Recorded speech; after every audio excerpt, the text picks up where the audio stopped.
Hey guys, tonight we step into the shattered silence of World War II's bombed cities. Streets reduced to rubble, homes split open to the sky, yet somehow, soldiers still found places to close their eyes. It wasn't comfort, it wasn't safety, but night after night, they learned to sleep among ruins that could crumble again at any moment. So, before you get comfortable, take a moment to like the video and subscribe, but only if you genuinely enjoy what I do here. And let me know in the comments where you're tuning in from, and what time it is for you. It's always fascinating to see who's joining us from around the world. Now, dim the lights, maybe turn on a fan for that soft background hum, and let's drift together into the strange, fragile nights of those who slept where cities once stood. The city had been bombed again, and with each passing raid, the skyline collapsed further into broken teeth of stone and iron. Buildings that once held families, shops, and quiet streets now leaned against one another like tired giants, waiting to fall completely. Windows shattered long ago, doors torn from hinges, rooftops missing. What remained was rubble, endless rubble, and within it, soldiers looking for a place to rest. They did not search for comfort, because comfort no longer existed. They searched only for something resembling shelter, a corner of brick or a fragment of wall that could guard them against the night. It was not easy to imagine a bed in such a place, yet the human body, when exhausted enough, will attempt to sleep almost anywhere. A single patch of floor cleared of sharp stones could serve as a mattress. A fallen door laid flat could become something like a cot. Even stairwells with missing steps, half collapsed, became temporary resting spots. Each soldier learned quickly that sleep was no longer a matter of softness, but of survival, where one could lay down without being fully exposed, where the night air did not cut too deeply, where the bombs would not reach if they returned. Night after night, they searched among the ruins for these fragile shelters. In one city, the soldiers crept into what had once been a library. The shelves were broken, books scattered, pages trampled under boots and ash. But the thick stone walls still stood, and so the men pressed themselves between fallen timbers and lay upon the floor. The faint smell of burned paper lingered, mingled with the cold dust of plaster. It was not comfortable, but it was something. In another city, they found an old train station, roof torn away, glass shattered across the ground. Between the rails and the broken benches, men stretched their tired bodies, resting their heads on sacks or coats. The sound of distant fire reached them, but exhaustion pulled their eyes shut, even there in the open. The ruins became their shelters, not because they offered safety, but because there was nowhere else to go. Soldiers knew that bombs could fall again, that walls might crumble in the night, but fatigue outweighed fear. After marching through the day, after digging, carrying, fighting, there came a point when every limb demanded stillness. It was in that stillness, inside the husks of broken cities, that soldiers tried to rest. They closed their eyes beneath collapsed ceilings, aware of the dust above them, and hoped the night would pass without more destruction. Sometimes they discovered cellars. A staircase leading downward, half buried in rubble, would invite them below. Down there, in the dimness, the air was damp and heavy, but at least the walls muffled the noise of the outside world. Lanterns burned faintly, shadows clung to every corner, men stretched across the earthen floor, shoulder to shoulder, listening to each other's breathing. The cellar was not safe from collapse, but it felt hidden. And in war, hidden places were precious. One soldier might whisper to another before sleep. A few quiet words, but soon silence returned, broken only by the shifting of bodies. Above ground, others leaned against walls with the stars above them. The roofs were gone, yet sometimes the skeleton of a house still stood, tall enough to make them feel enclosed. With no beds, no blankets, they wrapped coats tightly, pulled helmets low, and allowed their eyes to close. The air smelled of smoke and dust, sometimes of fire still smouldering somewhere nearby. In such places, dreams did not come easily. Sleep was shallow. interrupted by the crack of wood or the moan of a wall settling. But the soldiers still called it rest, because they had no choice. The ruins carried echoes of the people who once lived there, a child's toy left behind in the debris, a photograph, its frame broken, lying face down in the dirt. Soldiers often noticed these things before settling down for the night. The objects did not belong to them, yet they became part of the environment, silent witnesses to tired bodies stretched on the ground. Some men looked away quickly, preferring not to think about the lives erased. Others stared for a while before sleep, wondering what family had lived in that room, what meals had once been eaten at that table, what voices had filled that hall before the walls cracked apart. These thoughts did not bring rest, but they filled the silence until weariness pulled them under. When rain fell, the ruins became even harsher. Roofless rooms gathered water in pools, and floors turned slick. Soldiers huddled closer to the remaining walls, sometimes spreading sheets or tarps if they had them. Without such things, they endured the dripping, the damp cloth against their skin. Yet even then, they managed sleep. The sound of rainfall striking broken stone became a kind of lullaby, monotonous and steady, masking the memory of louder explosions. Men drifted off with the rain around them, waking cold and damp, but grateful for the hours past. At times, soldiers shared their shelters with the civilians who had not fled. In half-destroyed houses, a family might retreat to one room while soldiers rested in another. Both sides remained cautious, keeping distance, but they endured the same conditions: the hard floors, the cold air, the long nights. Children sometimes cried, and soldiers listened without speaking, staring into the dark. War had placed them together in the ruins, strangers trying to rest beneath the same broken roofs. Night after night, the ruins became familiar. A city once unknown could quickly feel like a place of return. A collapsed church, its pews scattered and altar cracked, could become a nightly shelter. Soldiers came to recognize which walls held firm, which corners stayed dry, which basements smelled less foul than others. In this way, even ruins became mapped, catalogued in the minds of men who only sought rest. The ruins were not homes, but they were the only option, and so they were accepted, night after night, as something like shelter. The body adapts. At first, the sharp edges of stone pressed against their sides, keeping them awake. The cold floors made bones ache, the dust choked their lungs. But after many nights, the body learned to surrender. Exhaustion overcame discomfort. The rubble floor, once unbearable, became simply the place to lie down.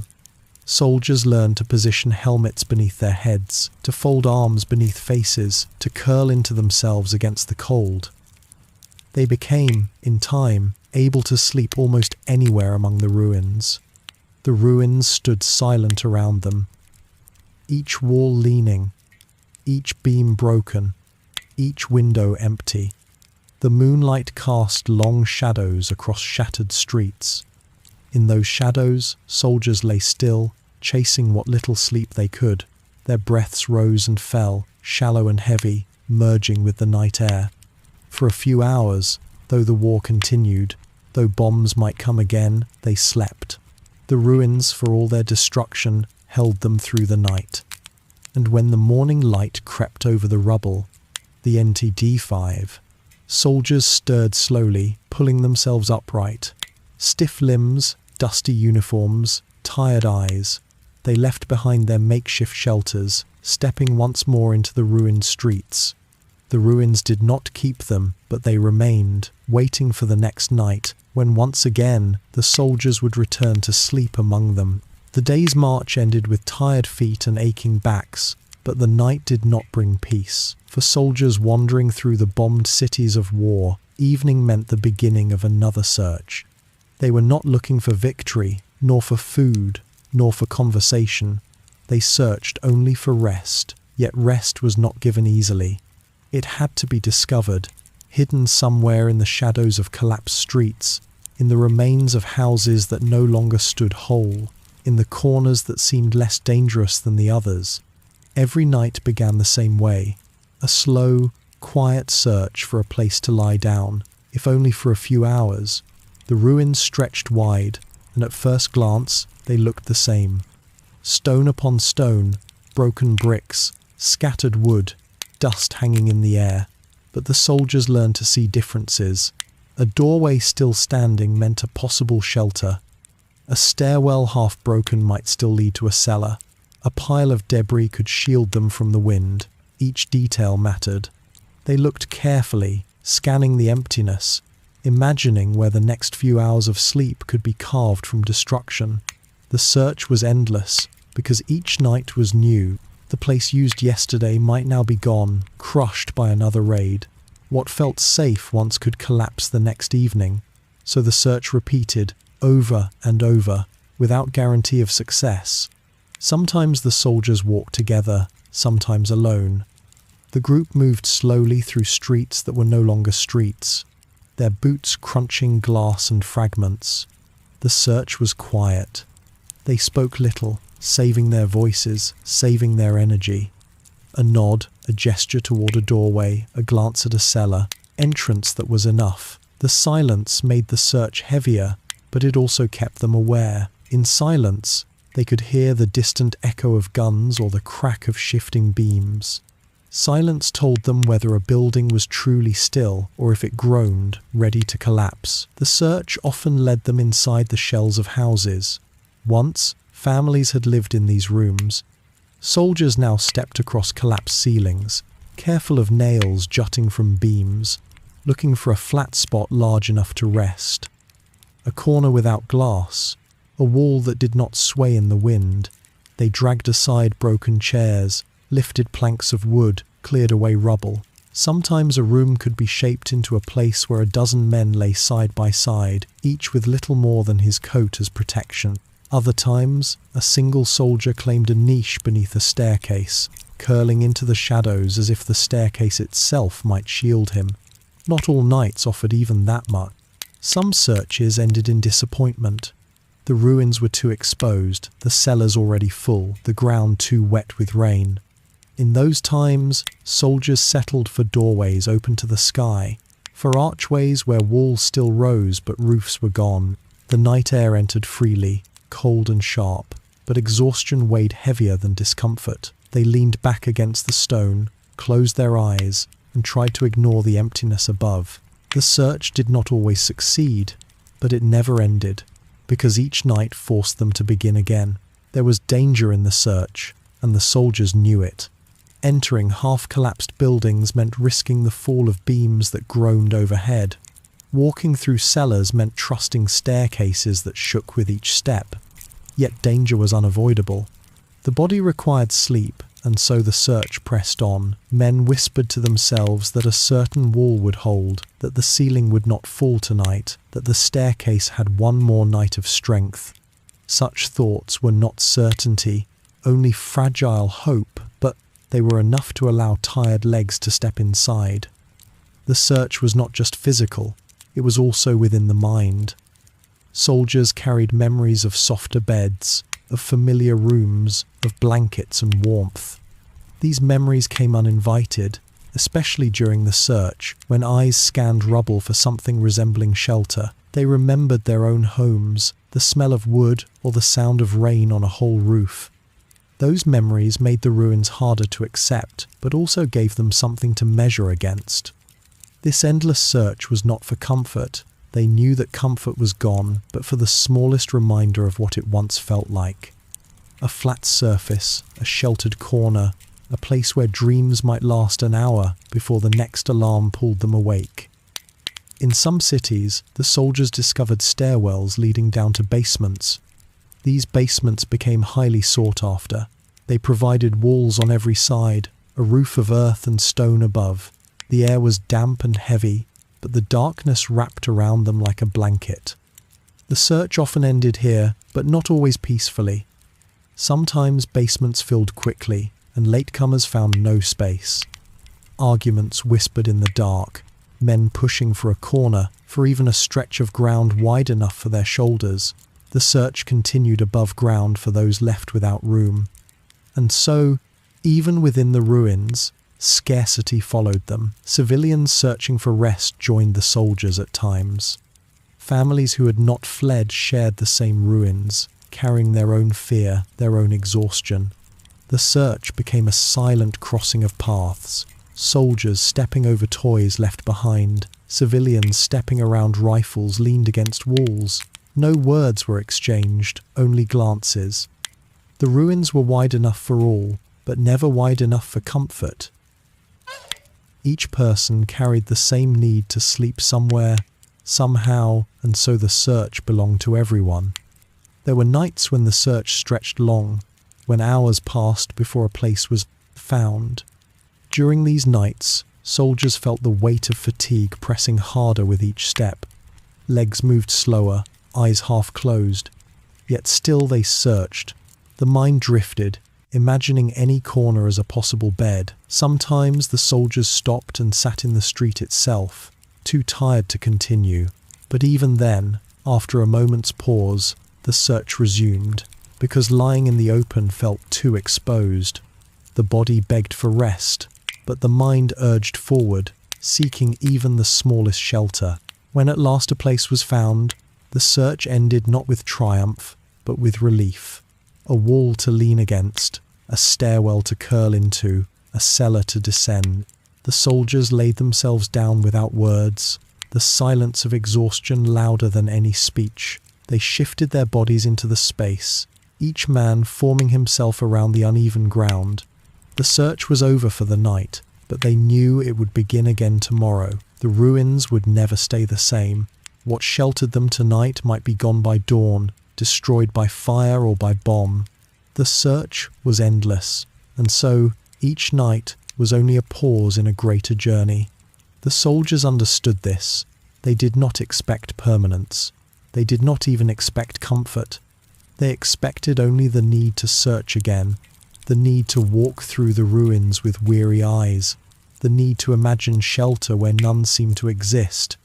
This was the rhythm of their nights, the repetition of their days: fight, march, search, sleep, and then begin again. The endless search for rest was not a choice, but a condition of war. It followed them everywhere, city to city, ruin to ruin, night to night. And so, beneath the broken skies, among the rubble that stretched like a sea of stone, the soldiers searched. They searched until the body surrendered, until the mind accepted, until sleep, shallow and uncertain, finally claimed them. The search was endless, but each night it ended the same way, with weary eyes closing in the ruins, and the ruins becoming, for a few hours, the only place they could call rest. Night in the bombed cities was never truly silent. Darkness came, but with it arrived a chorus of sounds that reminded every soldier that the war had not ended. Silence belonged to other places, places far away from the front, but here, even in stillness, the war found ways to speak. Soldiers lay in their chosen corners of rubble, eyes closing in exhaustion, and around them, the sounds of night filled the ruins. Each noise carried meaning, and each noise became part of the strange rhythm of sleep in a city torn apart by war. The first sound was always the air. It moved differently through the broken buildings. Without roofs, without windows, the wind entered freely, rushing through collapsed doorways and empty frames. It whistled low, caught between jagged walls, sometimes rising into sharp notes that echoed like cries. Soldiers wrapped their coats tighter when they heard it, not only against the chill but against the unease it carried.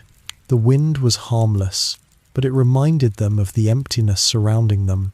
Long after bombs had fallen, the air still spoke of destruction. Then there were the distant guns. Far away at the front, the war continued even as the soldiers in the ruins sought rest. The low thump of artillery rolled across the night, sometimes steady, sometimes sudden. At first, new arrivals could not sleep through it. Each burst sent a vibration through the ground, a reminder that danger was never far, but with time, the body adjusted. soldiers learned to let the thunder of guns become background noise, a grim kind of lullaby that repeated without end. Night after night, they drifted to sleep with the distant war still rumbling at the edges of their dreams. More unsettling were the sounds that came closer, the sudden bark of machine guns in nearby streets, the sharp crack of rifles exchanged in the dark. The soldiers listening from their ruined shelters could not always tell if these were skirmishes or accidents, friend or foe. They only knew that danger travelled near, carried on the night air. Each sharp report broke the rhythm of rest, forcing eyes open, bodies tense, hearts quickened.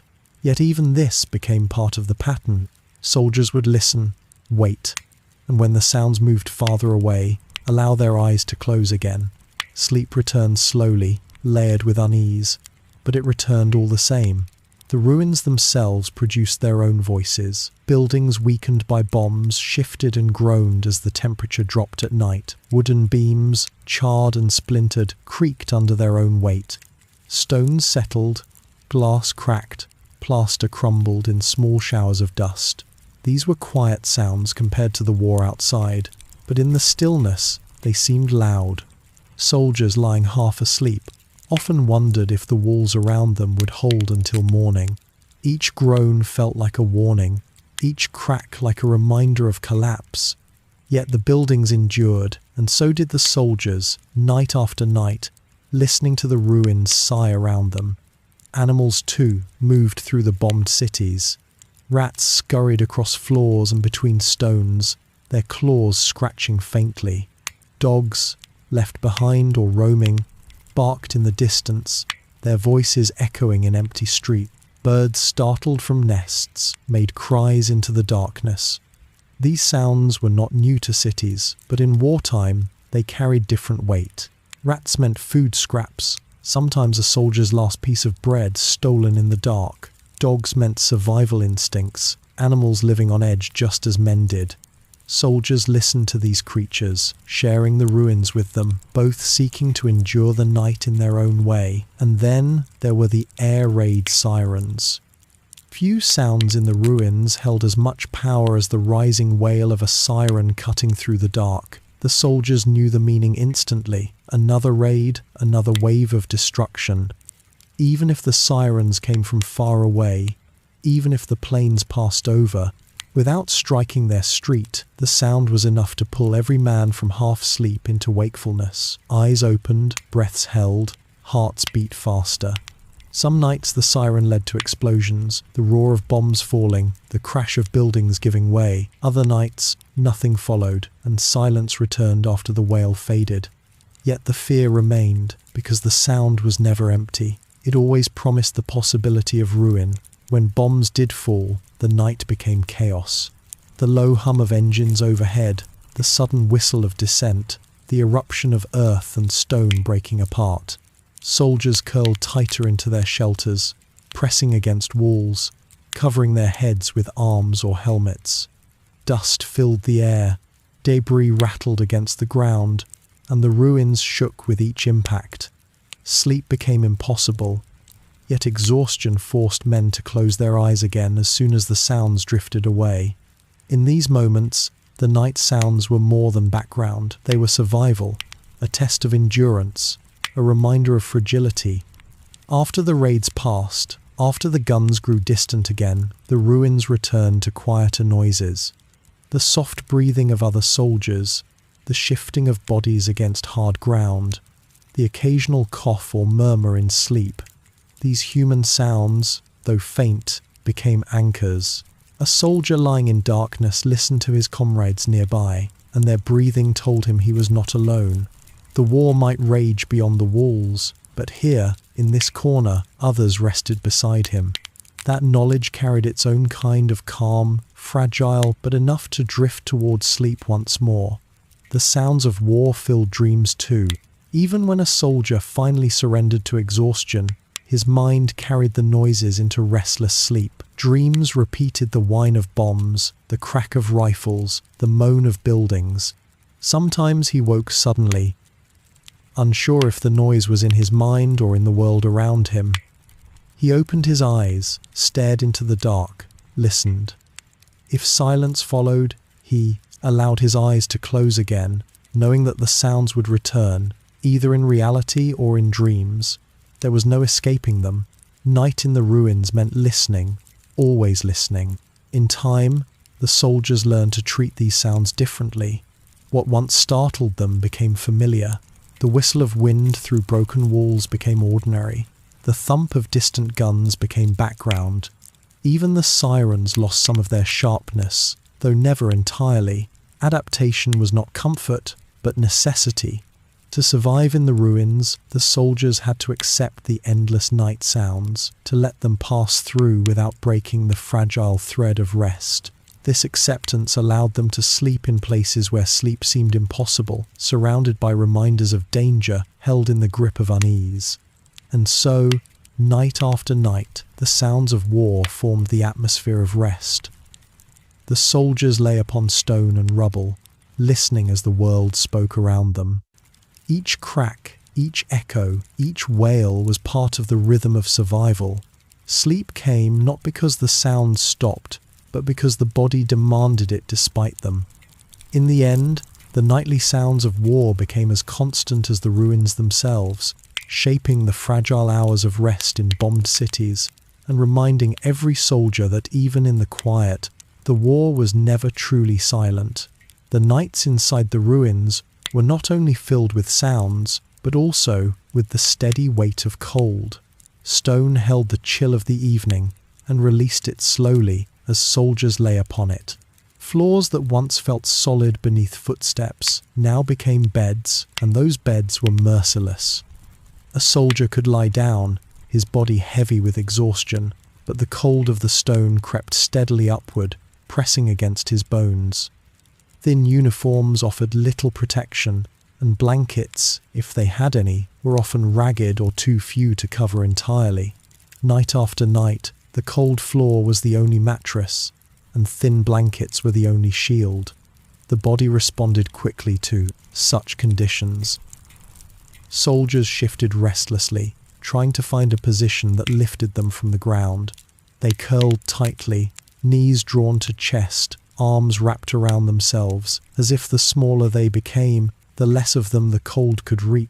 Sometimes two soldiers lay back to back, sharing warmth in silence, though pride often kept them apart. Still, in the deepest hours of night, survival outweighed hesitation, and men pressed close against one another to steal even the smallest measure of heat. Blankets were scarce, and when they existed, they were often shared among many. One tattered cloth stretched across three bodies, each man tugging unconsciously as he turned in his sleep. The blanket never covered enough, never reached every shoulder, never touched every foot. Soldiers learned to give up comfort in exchange for mere coverage, hoping the fabric, thin as it was, could hold away the sharpest edge of the chill. The wind, however, slipped easily through holes and frayed edges. It moved under coats, between buttons, along collars. Blankets provided more memory of warmth than warmth itself. Floors were not only cold but rough. Rubble pressed into shoulders, broken tiles dug into hips, shards of plaster caught in hair and clothing. Soldiers tried to clear spaces before lying down, sweeping debris aside with boots or hands, but there was always more hidden beneath. When exhaustion finally forced them to stop, they accepted the discomfort, lying upon surfaces that tore at fabric and scratched skin. The body adapted again, growing numb, ignoring the smaller pains. Yet in the first hours of rest, the sensation of stone against flesh reminded them of where they were. It was impossible to forget that the ruins had replaced their beds. Some soldiers tried to soften the ground with whatever they found. A door torn from its frame became a flat board to lie upon. Straw scavenged from abandoned barns was spread thinly across the floor, though it carried dust and insects. Coats were folded beneath heads, boots served as pillows, bags became makeshift cushions. Yet, no arrangement truly removed the hardness of the ground. The stone beneath always made itself known, pressing upward, reminding them of its presence long into the night. Cold floors carried another burden, the moisture of night air. Stone absorbed dampness, and when soldiers lay against it, the chill grew heavier. Clothing clung wet against skin, blankets became sodden at the edges, and bodies shivered uncontrollably. In some ruined cellars, water pooled along the floor, forcing men to sleep upon raised beams or overturned furniture. Where no such option existed, they endured the dampness, waking stiff and aching.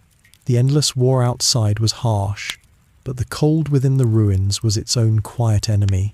The soldiers spoke rarely of the cold, for speaking did not warm them. Yet in whispers, they sometimes shared advice. Which walls blocked the wind best? Which corners felt less damp? Which tricks made thin blankets stretch farther?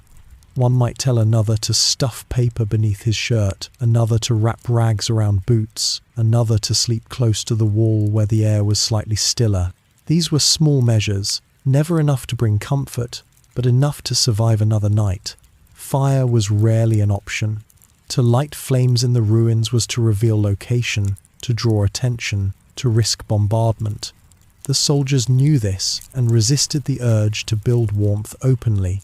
On rare nights, when they believed themselves hidden, a small fire might flicker in a corner, its smoke curling into cracks above.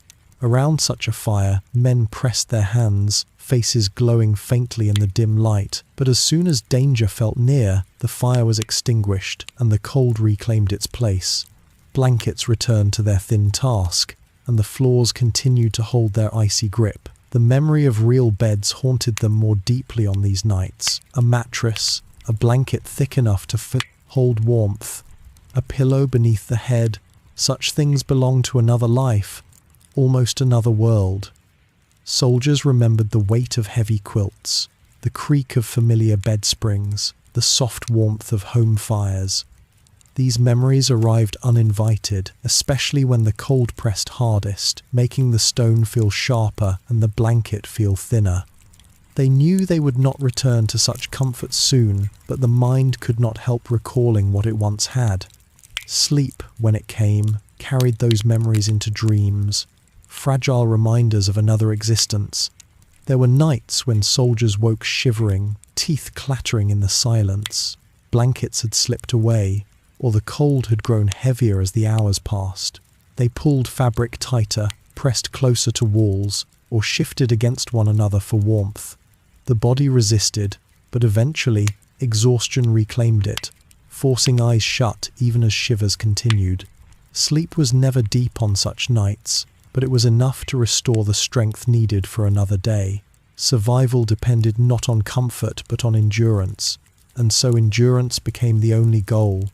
In winter, the cold floors became nearly unbearable. Frost crept into the ruins, dusting stone with white, settling across blankets as soldiers slept.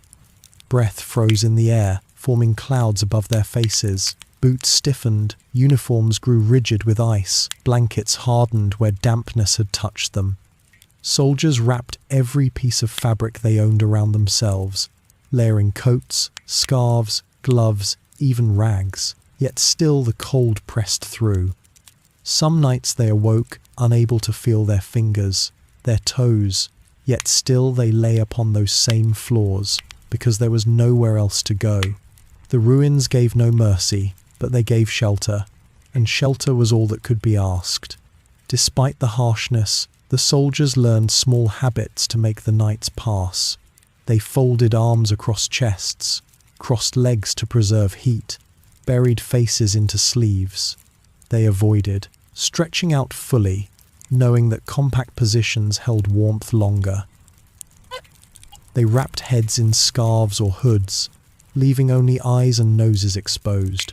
Each night was a quiet battle against the floor beneath and the air above, a battle fought not with weapons but with the body itself. And each night, the soldiers accepted that victory meant only one thing: to endure until morning. Morning did not bring warmth immediately, but it did bring movement. Rising from the floors, shaking dust and frost from uniforms, pulling stiff boots onto feet, the soldiers greeted the day with aching bones and tired eyes. Yet compared to the endless hours of lying on the cold ground, the act of standing felt like a relief.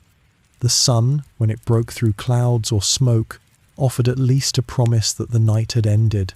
The floors remained cold, the blankets remained thin, but the soldiers left them behind each morning, carrying their endurance into another day. And so it continued, night after night, city after city. Cold floors waited for them in every ruin, and thin blankets followed them wherever they went. These two companions, stone beneath, fabric above, shaped their rest as much as the sounds of war or the fear of collapse. The soldiers accepted them because they had no choice. Comfort had been stripped away long ago, and what remained was the simple act of surviving the night. Cold floors and thin blankets, repeated endlessly, became the defining memory of rest in bombed cities. They were not comfort, but they were survival, and in the silence between battles, survival was enough. In the ruins of bombed cities, the soldiers did not sleep alone. The night pressed upon them collectively, pushing men into corners, doorways, and half-fallen rooms. Silence surrounded them, but that silence was always shared. In those dark hours, each soldier knew that his body rested only inches from another, the boundaries between individuals erased by necessity. The ruins, once private bases of families, had become collective shelters, where every wall and every floor was divided among those who could fit. There was no choice, and so the soldiers lay close together, breathing the same cold air, shifting against the same hard stone, all while saying very little. Sharing space in this way was not natural to them. Many had come from homes where beds were solitary, or perhaps shared only with brothers in childhood. Now, grown men who had marched across nations found themselves lying shoulder to shoulder, their bodies forced to adjust to the closeness of strangers. Pride resisted at first. A man turned slightly away, built a small wall of fabric between himself and the next. Yet over time, fatigue softened that resistance. Silence became the only agreement needed, and proximity became simply part of survival. The silence itself carried weight. Soldiers rarely spoke as they lay down for the night. Words might disturb those already drifting into restless sleep. Whispers might carry through broken windows into streets where danger waited. And sometimes, silence was easier than conversation, for conversation might awaken memories best left untouched. So, they chose quiet. The only sounds were the movements of bodies settling, the shuffle of boots against stone, the exhale of breath as exhaustion claimed them. This silence was heavy, but it was shared, and in its shared weight, there was a strange form of comfort. Bodies adjusted unconsciously to the presence of others. A soldier rolled slightly to give space, and the next rolled in response. A blanket shifted, and hands reached out blindly to pull it back into place, sometimes grasping another's arm by mistake. A cough, a sigh, a shiver, all of these moved through the group, one sound passing into another, blending into the quiet rhythm of the room. Sleep was never deep, never complete, but it was shared, and the act of sharing softened the loneliness of the night.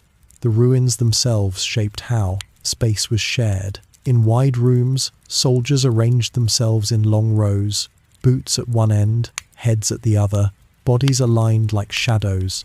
In narrow hallways, they lay pressed against the walls, facing opposite directions, creating the illusion of distance where there was none.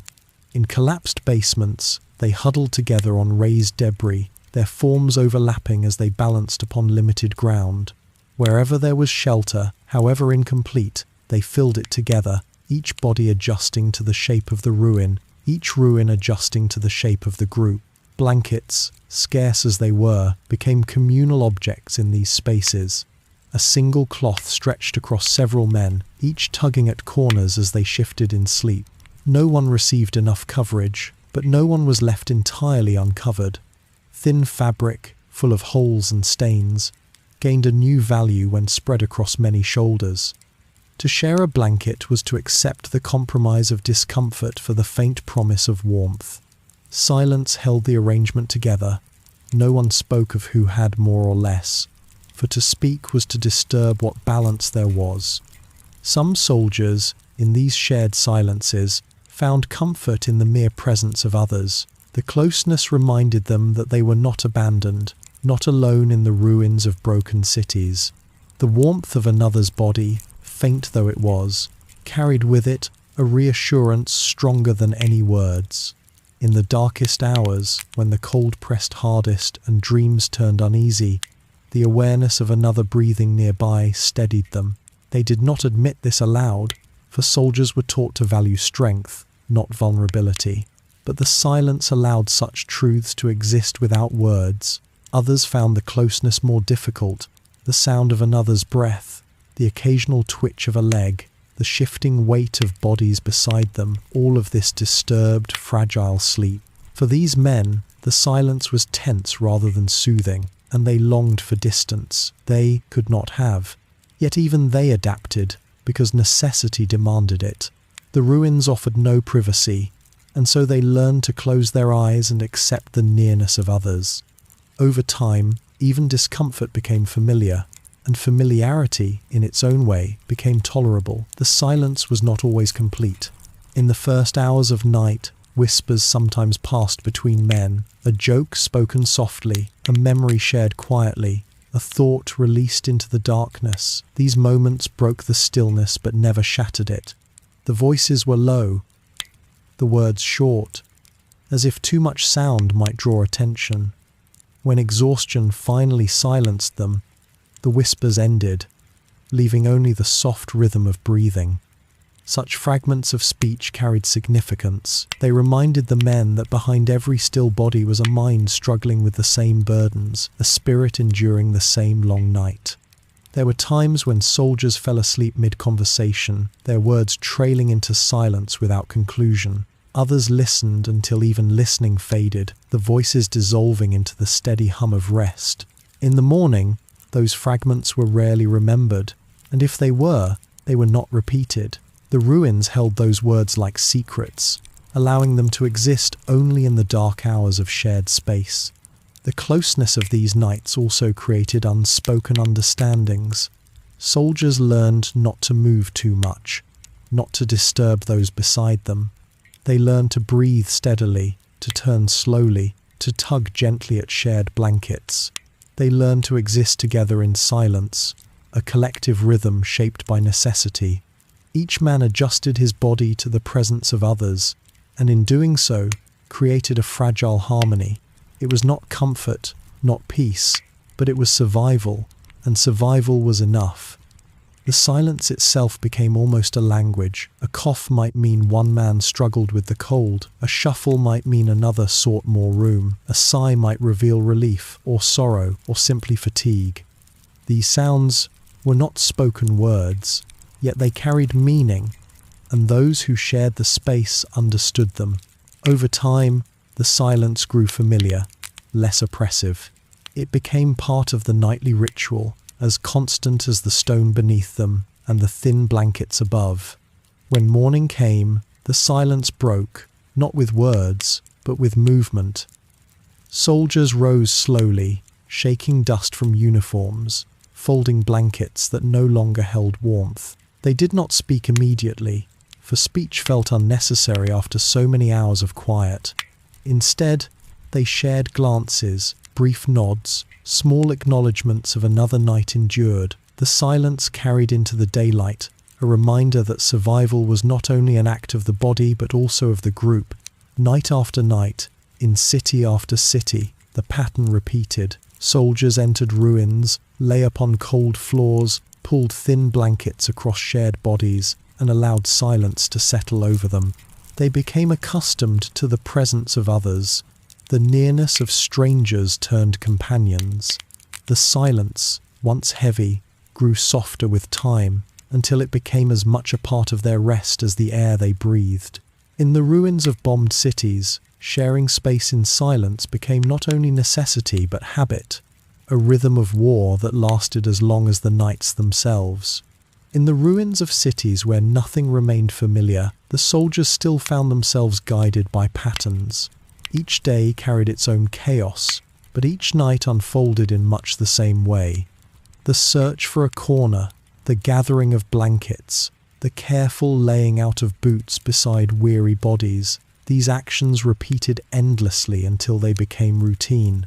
Though the war offered no certainty, the routine of nightfall gave the soldiers something that almost resembled stability. It was not comfort in the way they once knew it, but it was something to hold on to. The routine began as the light faded. Men drifted back from their duties, from patrols through shattered streets, from long hours of watch at the edges of rubble. They moved without speaking much, their bodies already weary, their minds already bent toward the coming rest. Each soldier knew his place, or if he did not, he quickly found one. Corners of half-collapsed buildings, doorways that still stood, cellars that had survived the fire, all were measured in silence and divided without much argument. No one expected comfort, and because of that, there was little need to fight over space. Routine had already taught them what to accept. Boots were often the first thing removed, though never placed far away. Soldiers untied them slowly, shaking dust and fragments of stone from the laces. Boots were lined carefully against the wall, each pair within reach of the hand, ready for the call of alarm. It was a simple act, repeated so often that it became instinct. Even half asleep, a soldier could find his boots in the dark. The careful placement was not for neatness but for survival, and yet it carried the calm familiarity of ritual. Next came the blankets, unfolded with care even though they were thin and tattered. Soldiers spread them across the cold floors, smoothing edges, adjusting corners, pulling them tighter against walls. Where blankets were scarce, they were shared. The act of spreading them out repeated each night with quiet cooperation. Each man knew where he would lie, how far the fabric would reach, and how much he could expect to cover him. It was rarely enough, but routine dulled the disappointment. A blanket was not measured in warmth, but in its presence, and its presence was always better than absence. The bodies themselves fell into order soon after. Some curled tightly, heads pressed against arms, legs tucked close. Others stretched cautiously, though space rarely allowed much distance. Over time, men learned the positions that carried them through the night with the least discomfort. One soldier leaned on his left side because the ground pressed less harshly against his hip that way. Another kept his arm beneath his head because it steadied him against the uneven floor. Each man repeated his position night after night, until even in exhaustion, his body moved without thought. In this way, the ruins shaped their sleep, and the routine of their positions shaped their endurance. Before closing their eyes, many soldiers performed small acts that were never spoken of yet always repeated. One might check his weapon, laying it within arm's reach though he hoped never to need it. Another might fold a piece of cloth beneath his neck to soften the stone, adjusting it again and again until it felt tolerable. Some tucked photographs or letters closer to their chest, hidden in pockets or bags, as though the nearness might guard them through the night. These small acts gave the illusion of control, and in that illusion lay a strange kind of comfort. Silence followed, once all these tasks were complete. It was a silence filled not with absence but with familiarity. The sounds of shuffling, the sigh of bodies settling, the occasional murmur these sounds repeated so predictably that they became part of the nightly rhythm. The soldiers expected them, listened for them, and found reassurance in their presence. If one sound was missing the cough of a companion, the shifting of a blanket, it was noticed, not always with words, but with awareness. Routine depended on repetition, and repetition carried with it an odd form of stability. The strangeness of this routine lay in how it replaced memories of home. Once, routine had meant climbing into soft beds, pulling heavy quilts across the body, blowing out lamps, listening to the quiet of peaceful street. Now it meant cold floors, thin blankets, and the silence of ruins. And yet the soldiers grew used to it, so much so that it became difficult to imagine anything else. The mind, in its need for order, reshaped these nights into a kind of normal, The ruins became bedrooms, the floors became beds, the thin blankets became sufficient. What had begun as discomfort slowly settled into expectation. There was comfort in this expectation, even if the comfort was strange. To know that each night would follow the same steps was to know at least one thing would not change. The war might bring new dangers each day, but night offered the same small rituals. The boots lined against walls, the blankets unfolded, the silence shared. In the midst of uncertainty, routine gave them something to trust. It was not happiness, but it was steadiness, and steadiness was rare in a world that shifted constantly around them. Even their dreams began to follow routine. Sleep came in fragments, broken by cold or sudden noises, but when dreams did arrive, they often circled back to the same images. Soldiers dreamed of warmth, of food, of homes far away. They dreamed of beds that no longer existed, of fires that no longer burned. These dreams repeated as predictably as their nightly rituals, and though they sometimes caused sorrow, they also reminded the soldiers of why they endured. Routine, even in dreams, became a strange anchor. The mornings too followed their own pattern. Soldiers stirred slowly, rising one by one, pulling boots back onto stiff feet. Blankets were folded, however ragged, and placed aside until the next night. Dust was shaken from uniforms, weapons were checked again, and bodies prepared for another day. Each action mirrored the day before, and the day before that. The ruins offered little variety, but routine filled the emptiness. The strangeness of war was softened by the repetition of small familiar acts. In time, the soldiers no longer questioned these routines. They did not think of how odd it was to find comfort in stone floors or torn blankets. They did not reflect on the peculiarity of feeling reassured by silence, broken only by breathing. Instead, they accepted it as natural.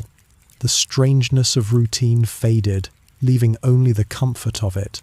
And perhaps that was the mind's way of protecting itself by turning hardship into habit, by turning survival into something steady enough to endure. The strange comfort of routine did not remove the suffering. The cold remained, the hunger persisted, the fear returned each morning. But the routine made these things bearable. It created a frame around chaos, a pattern within disorder. As long as the soldiers could return to their nightly rituals, they could believe in survival. And as long as they believed in survival, they could continue. So night after night, in city after city, the same quiet scenes unfolded. Boots lined against walls, blankets spread thin, bodies pressed close in silence. The soldiers performed these actions not because they brought comfort in the true sense, but because they brought something close enough. The routine itself became the comfort, and though it was strange, it was enough to carry them through the endless nights of war. Survival in the bombed cities was never measured by weeks or months. It was measured by nights. Each night was its own trial, its own test of endurance, and each morning was a quiet victory. Soldiers learned not to think too far ahead, for the future stretched endlessly, filled with unknowns. Instead, they focused on the present night, the present floor, the present blanket, and the present silence. In this way, they survived not by great leaps, but by small steps, one night at a time. The act of lying down itself was an act of survival. Bodies exhausted from marching, digging, and watching surrendered to the hard ground with a heaviness that carried more than weariness, it carried determination. The soldiers knew that to rest, even on cold stone, was to restore themselves enough to face the next day. Sleep was not a luxury but a requirement, and survival demanded it. Yet sleep never came easily, and so survival meant more than simply closing eyes. It meant enduring discomfort, silencing hunger, pushing back fear, and allowing the body to collapse into whatever rest it could find. Night brought dangers beyond the battlefield. Bombs did not always wait for daylight, nor did artillery pause for sleep. At any moment, the ruins might shake, dust falling from ceilings, walls trembling under the force of distant strikes. Soldiers lay still, waiting for silence to return, hearts pounding in the dark. They knew they could not control these moments, and so survival became an act of endurance, of lying still through the chaos, trusting the ruins to hold long enough. Each time the noise passed, each time the dust settled and they remained alive, survival was marked by silence reclaimed. Hunger too shaped their nights. Rations were never enough, and stomachs growled in the stillness, echoing faintly against stone. Some men tried to ignore the sound, pressing arms against their midsections as though to quiet the hunger within. Others whispered about food, describing meals from home, plates filled with warmth and abundance. These conversations were bittersweet, for they stirred longing, but they also reminded the soldiers of what survival promised the possibility of return. In the ruins, survival meant enduring hunger, night after night, finding strength in the memory of what once was and the hope of what might be again. Cold was a constant companion. Thin blankets and hard floors forced the soldiers to fight for warmth with their bodies alone. Survival meant curling tighter, sharing breath and heat with those beside them, refusing to surrender to the shivers that rattled through their limbs. The cold pressed in from all sides, yet the soldiers resisted it, sometimes silently, sometimes with muffled groans, sometimes with whispered encouragements. Each night survived against the cold was a small triumph, and each morning carried the proof that endurance was possible. Fear, though silent, was heavier than hunger or cold. The soldiers never spoke openly of it, but each man carried his own, the fear of collapse, the fear of sudden attack, the fear of not waking again, all hovered in the silence of the ruins. Yet survival depended on mastering that fear, or at least hiding it. Men closed their eyes and forced themselves to breathe steadily, to mimic the rhythm of sleep until true sleep followed.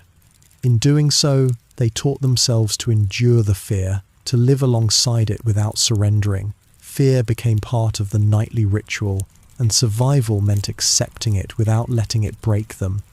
The ruins themselves demanded constant vigilance. Crumbling ceilings threatened to fall, broken walls leaned precariously, and debris shifted under the weight of every step.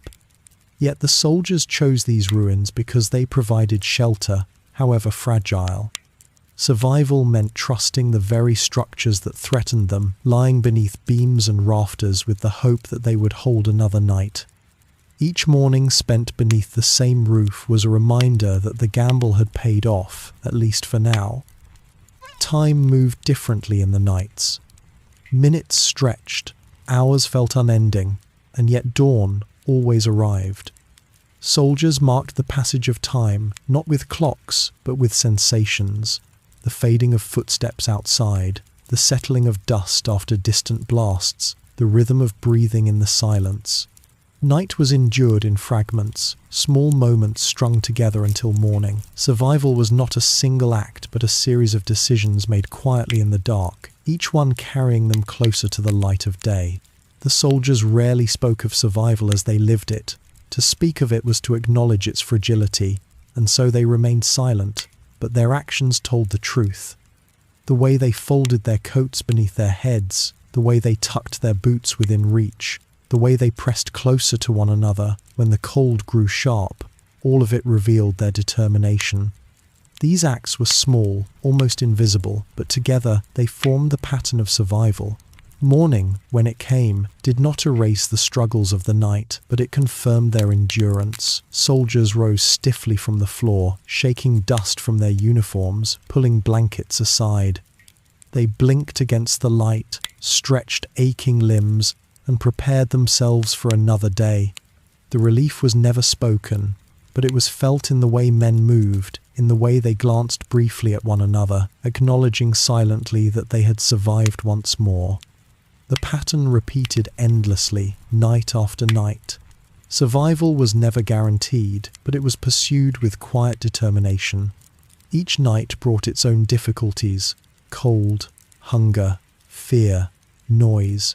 But each night also brought its own chance to endure, and each morning proved that survival, however fragile, was still possible. What was most striking was how ordinary this struggle became. Soldiers stopped thinking of it as remarkable, stopped framing it as victory or defeat. It was simply the way life was lived. One night survived, then another, then another. The strangeness of sleeping in ruins, of fighting cold and hunger in silence, faded over time until it became routine. Night by night, survival was transformed from a desperate act into a steady rhythm, repeated until it felt inevitable, and yet beneath that routine, the fragility remained. Each soldier knew, even if he did not say it, that survival was never guaranteed. The ruins could collapse, the bombs could fall closer, the cold could press harder. Hunger could weaken them beyond endurance, but still they lay down each night. Still they pulled thin blankets across their shoulders. Still they closed their eyes and trusted themselves to endure. Survival was not assured, but it was pursued, and that pursuit was enough. In the bombed cities of war, survival did not depend on strength alone. It depended on patience, on endurance, on the quiet acceptance of discomfort. It depended on the willingness to live through the night in whatever form the night demanded. The soldiers accepted this truth, and by accepting it, they survived. Night after night, ruin after ruin, silence after silence, they carried themselves through. Survival became not a triumph of great battles, but a triumph of persistence, measured one night at a time. Dreams have always been fragile things, delicate shadows that appear in the silence of sleep. But for the soldiers who lay among the ruins of bombed cities, dreams took on a different weight. They were both an escape and a reminder, both a refuge and a torment. Within the broken walls, beneath shattered ceilings, men surrendered to the uncertain embrace of sleep, and in that state their minds carried them away from the rubble, sometimes to places of peace, sometimes back into the chaos they longed to escape. Survival was measured not only in waking hours, but also in the strange landscapes of the night. The rubble that surrounded them shaped the very texture of their dreams. Sleep rarely came deeply, interrupted as it was by the creak of shifting beams or the distant roar of artillery. Dreams unfolded in fragments, stitched together from memory and imagination. A soldier might find himself walking the streets of his childhood, only for those streets to collapse suddenly into ruins that mirrored the very building he lay inside. Another might dream of a table laid with food, rich and abundant, only to wake with the bitter taste of hunger on his tongue. Dreams were never constant companions, but shifting ones, both kind and cruel. Some dreams carried the soldiers far from war, to places untouched by destruction. They dreamed of home of fields stretching under sunlight, of rivers running clear, of voices familiar and kind. These dreams were gentle and slow, lingering in details that the mind seemed desperate to preserve. The smell of bread baking, the sound of a mother's laughter, the warmth of a hearth fire, all of it surfaced with striking clarity, as though the mind, in its exhaustion, was determined to remind the body of what it once knew. Soldiers sometimes awoke from these dreams with a brief sense of peace, only to have it broken by the sight of crumbling walls and the cold floor beneath them. Yet not all dreams offered peace. Many were shaped by the noise and terror of the day. Soldiers found themselves dreaming of falling bombs, of collapsing buildings, of sudden fire and dust. These dreams blurred so easily with waking life that men often startled awake, unsure if the destruction they had seen was a memory or an illusion.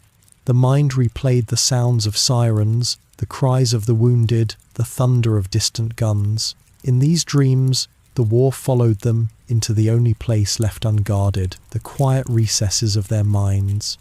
Waking from such dreams often left them more exhausted than before, but even then, sleep was necessary, and so they returned to it again and again.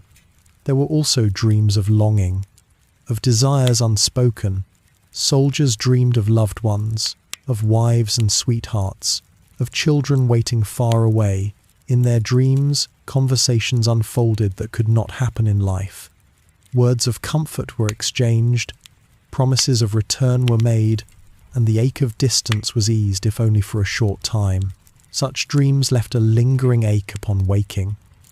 But they also gave the soldiers a reason to endure. They reminded them that there was something beyond the rubble, beyond the ruins, a future worth surviving for. The rubble itself often seeped into these nightly visions.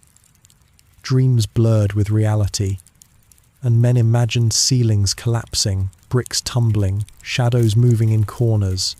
Some dreamed of finding hidden rooms within the ruins, safe places untouched by war, as if the mind sought out protection even where none could be found.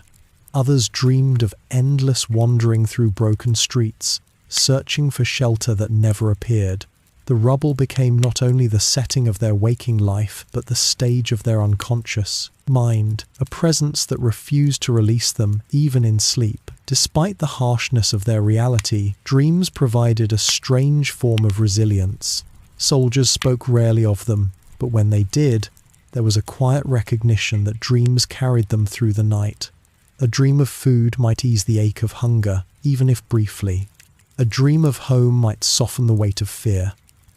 A dream of laughter might lift the silence. Though fragile and fleeting, these moments mattered.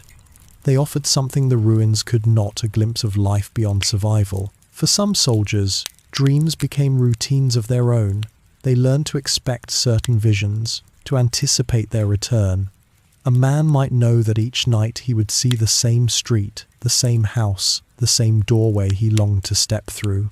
Another might find himself always dreaming of trains departing, unable to board, watching them vanish into the distance. These recurring dreams carried their own kind of torment, but they also gave shape to the nights, turning uncertainty into a pattern. Even nightmares, when repeated, became strangely familiar, and familiarity itself became a form of comfort. Dreams also blurred the line between past and present. Soldiers dreamed of friends long gone, of faces lost in the chaos of war. In their dreams, these men returned, whole and smiling, walking alongside them through familiar places. The waking moment that followed was always heavy, but for a few brief hours, the dead were alive again, and the living were reminded of what they had once shared. Survival was not only about enduring the present, but about carrying the weight of memory, and dreams served as a fragile bridge between the two. Night by night, the rubble shaped both body and mind, and dreams became one of the few escapes allowed. Some soldiers dreaded them, fearing the nightmares that replayed horrors too vivid to forget. Others welcomed them, holding on to the hope that their minds would grant them a glimpse of comfort. But whether welcomed or feared, dreams could not be avoided. They came as surely as the night itself, woven into the fabric of survival. Morning often revealed the tension between dream and reality. Soldiers stirred from the floor, shaking off dust, opening tired eyes. For a moment, the dream lingered, the warmth of home, the voice of a loved one, the smell of food, and then it was gone, replaced by the grey silence of the ruins. That moment of transition, the fragile space between dream and waking, was both painful and essential. It reminded them that survival was not only physical, but mental, that hope could exist even in shadows, even when wrapped in the rubble of a broken city. Dreams among the rubble were not victories in themselves, but they were proof of the human mind's endurance. They showed that even in the darkest nights, even in the coldest ruins, the imagination still reached for something beyond. The soldiers may have been surrounded by destruction, but in their dreams they carried pieces of a different world, a world worth holding on to, a world worth surviving for. And night by night, as they lay upon cold floors with thin blankets, the rubble around them became not only their prison, but also the place where their fragile dreams kept them alive. Safety was a rare thing in the shattered cities of war, but men sought it tirelessly. Every soldier, after the long stretch of hours filled with noise, dust, and movement, longed for even the illusion of security. When night fell and the bombs no longer fell as heavily, the search began not just for a place to lie down, but for a place that might hold them steady through the night. The ruins offered little kindness, but within their broken walls there were corners, shadows, and underground passages that could become havens. They were not free from danger, but they carried the fragile promise of safety, and for men who had spent their days in constant alertness, even that promise was enough. The hidden corners of the cities were often basements or cellars, carved out long before war reshaped the landscape. Families had built them to hold food, coal, or wine. Now they became the refuge of men in uniform, strangers to the houses that once stood above. A cellar, with its thick walls and narrow stairs, seemed to offer protection from falling debris, from sudden bursts of fire. Soldiers descended into these spaces with quiet relief, knowing that the earth itself stood between them and the destruction above. The air was heavy and sometimes foul, filled with damp and smoke, but it carried with it a heaviness that felt protective, a kind of barrier against the chaos outside. Some soldiers sought safety in the hollow spaces of buildings still standing, though shattered. A stairwell partially intact, a corner shielded by two crumbling walls, a doorway that led to nothing but held the illusion of a room. Each of these could become a sanctuary. They were precarious, always at risk of collapse, yet the men entered them anyway. It was not that they believed these places indestructible, it was that they believed the alternative, sleeping exposed in open streets, was worse. Safety was not absolute but relative, and a cracked wall overhead was better than none at all. Tunnels and underground shelters became coveted spaces. In some cities, old passages ran beneath streets, remnants of forgotten infrastructure. Soldiers stumbled upon them by chance, guided by locals or by their own searching. Within these tunnels, light barely reached, and silence pressed close, but there was a feeling that the world above had been shut out. The rumble of distant bombs could still be heard, muffled by stone, but the walls seemed to hold back the fear as much as the noise. In those dark stretches, men laid themselves down, shoulder to shoulder, surrounded by shadows, and allowed exhaustion to carry them into uneasy sleep. The hidden corners also carried an element of secrecy. A soldier who found a quiet room or a sheltered cellar did not always share it widely. Some spaces could hold only a few men, and so they became private refuges, jealously guarded. The knowledge of where to go when night fell became almost like currency, passed in whispers, exchanged in careful trust. To know of a safe corner was to hold something precious, something that could make the difference between rest and another night of open exposure. There was always the question of whether safety was real or imagined. A soldier might feel secure in a cellar, only for the building above to collapse hours later. A stairwell that held steady one night might crumble the next. Safety was never permanent, only temporary, fragile as glass. Yet even so, the hidden corners mattered, for they gave men a chance to surrender their fears for a time. It was not the guarantee of safety that helped them endure, but the feeling of it, the chance to let their bodies rest without every nerve on edge. Some soldiers described the sensation of entering these hidden corners as stepping into another world. The city above was chaos, lit by fires, echoing with shouts and distant sirens. But inside a cellar, there was quiet, heavy, and still. The walls muffled the world beyond. Even the air seemed slower, pressing close, holding them in place. For a brief span of hours, they could imagine themselves removed from the war, sealed away in a pocket of silence. The rubble might be only feet above their heads, but it felt far removed, held back by stone and shadow. In winter, these hidden places also carried warmth. The earth insulated them, holding the chill at bay better than broken rooms above ground. Men huddled together in small corners, their breath clouding the air, their bodies pressed close, and found a strange comfort in the shared closeness.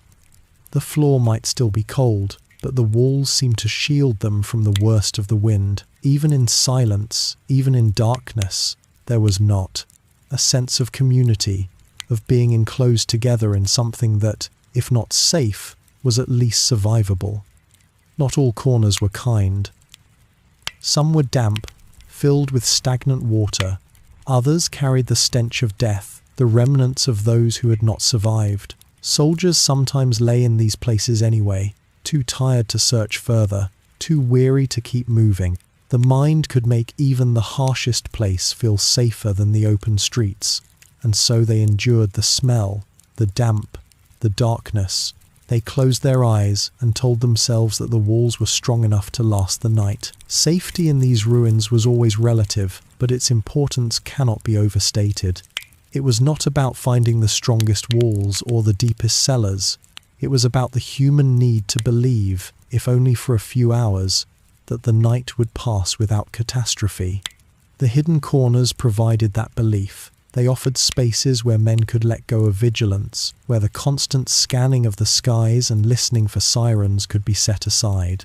In that fragile relief, sleep became possible, and in sleep, survival found its quiet ally. Night by night, the search for these corners became ritual. Men learned the city's broken patterns, memorized which streets still held intact cellars, which buildings might hide a sheltered corner. They returned to the same places if they could, carrying with them the small familiarity of stone and shadow.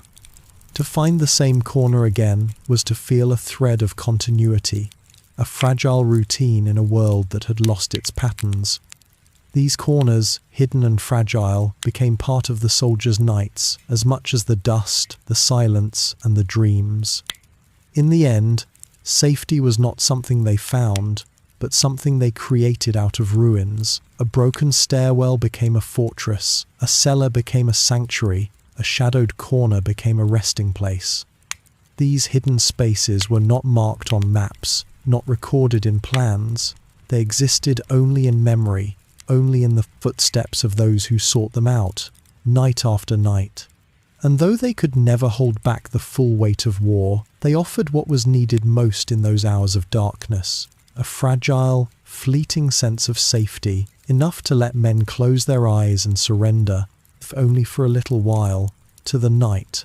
Winter has always been a season that demands endurance, but for soldiers in the bombed cities of war, winter was more than cold air and snow.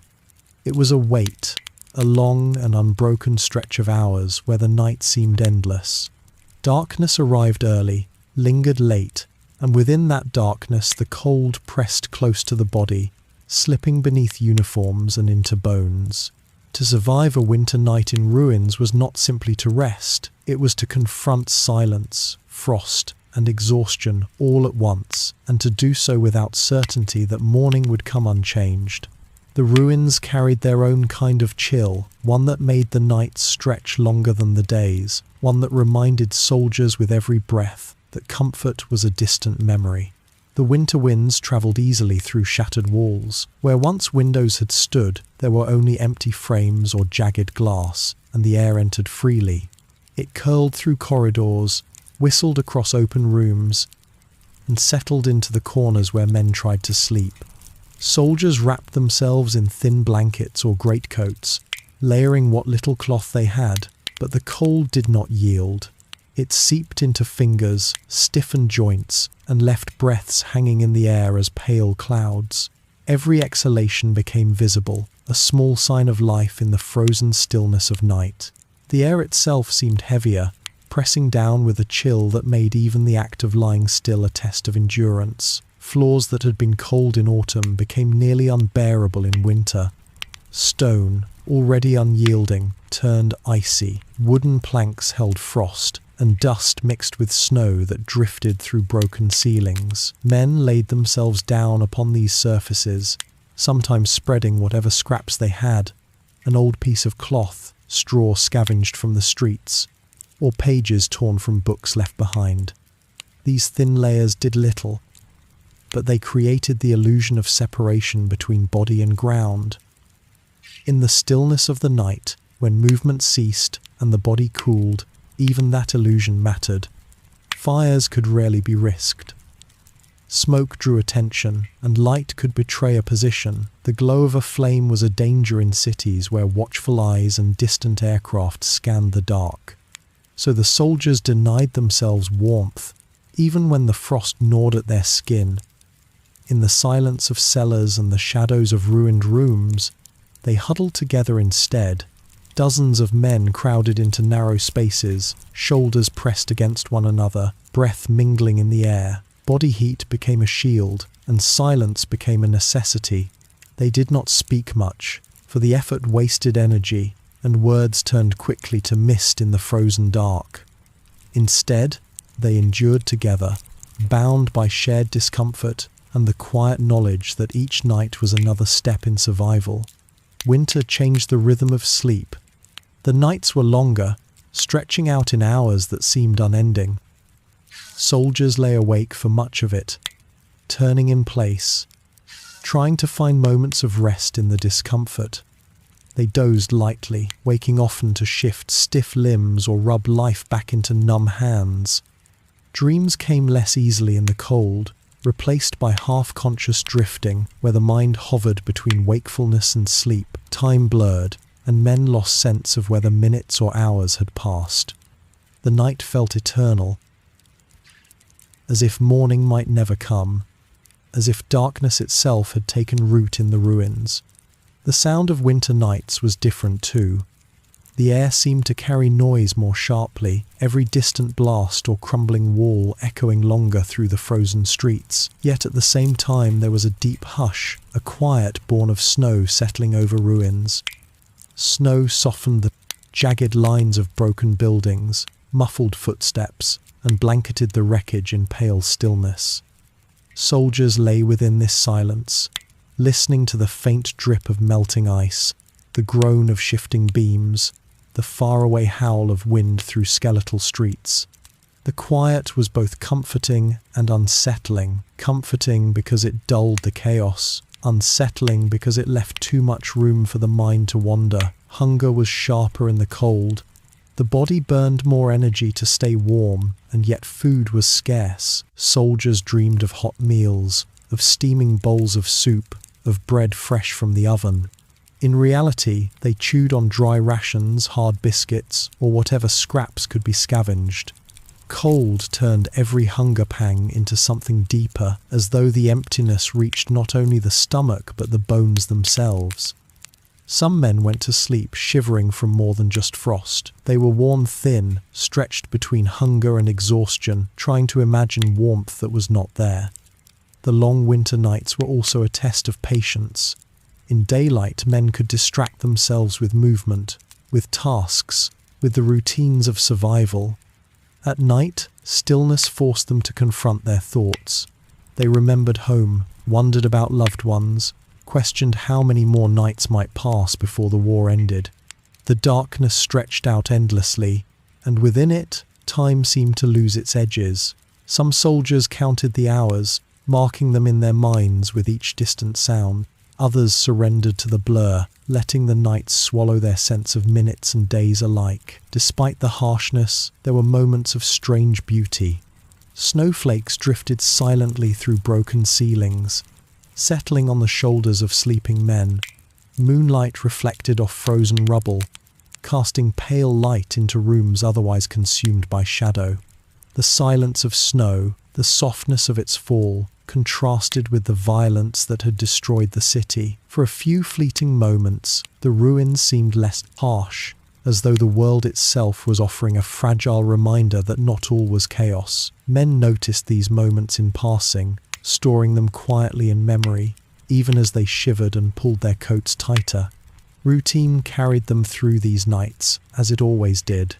The search for a corner sheltered from the wind, the spreading of thin blankets, the careful settling into place, all of it repeated night after night, until it became mechanical.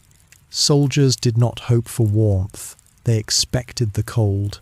They did not hope for comfort, they expected endurance. This acceptance did not lessen the misery, but it allowed the mind to cope.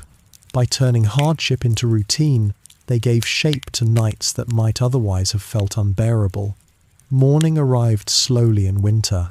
The pale light crept reluctantly into the ruins, and soldiers stirred stiffly from the ground. Their joints ached, their faces were raw from cold, and their hands struggled to close into fists. They rose, shaking off frost, brushing snow from coats, preparing to face another day. The relief of daylight was tempered by the knowledge that night would come again, with the same chill, the same silence, the same long stretch of hours. Survival was not a single act, but a repetition, night after night, winter after winter, and yet, in the midst of the long winter nights, they endured. They endured not because the ruins offered comfort, but because the human body and mind can persist even when comfort is absent. They endured because there was no choice but to survive until morning. They endured because within the cold and silence, there was always the faint hope that spring would come, that warmth would return, that the nights would grow shorter. Until then, the ruins were their shelter, the cold their companion, and the endless winter nights their test. The night always felt longer than the day. For soldiers lying in the shadows of broken cities, hours stretched like endless corridors, each one heavy, uncertain, and wrapped in silence that never truly lasted. They would close their eyes against the world outside, against the dust that lingered in the air, and hope for sleep that might come like a fragile visitor. It was never certain, never promised, but always necessary. Every corner of the ruined buildings carried the marks of yesterday's destruction. Walls leaned half-collapsed, ceilings gaped open to the starless sky, and floors were littered with dust and scattered bricks.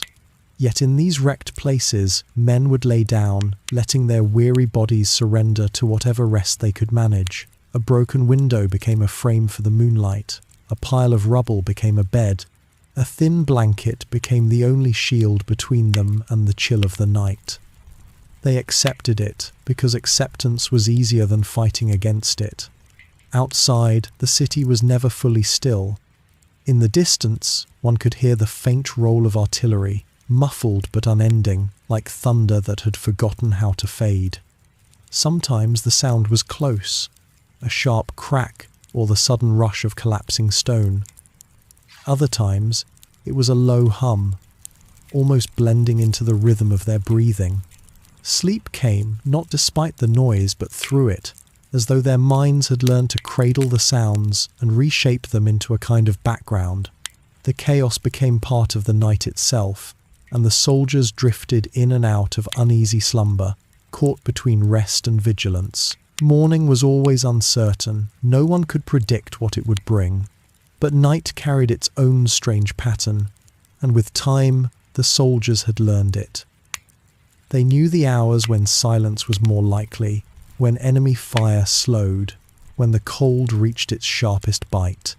These were the hours they tried to rest, to stretch out on the floor, side by side, wrapped in thin layers of cloth. They rarely spoke, except in whispers. Silence was safer, but it was also heavy. And so, they let silence press down, filling the spaces where words once might have lived. Dreams were fragile things in such places. A soldier might close his eyes and slip back to memories of home, to streets that were not broken, to doors that still stood, to kitchens warm with food. Others dreamed of nothing at all, just blackness, an escape as deep as it was empty. Some woke suddenly, breath sharp, unsure if the sound that stirred them was real or only imagined. In those moments, they looked around, saw the dim outlines of their companions, and slowly eased their heads back down, trying again to rest. The cycle repeated itself night after night, an unsteady rhythm, yet one that gave shape to their survival. And then, without warning, the sky began to pale.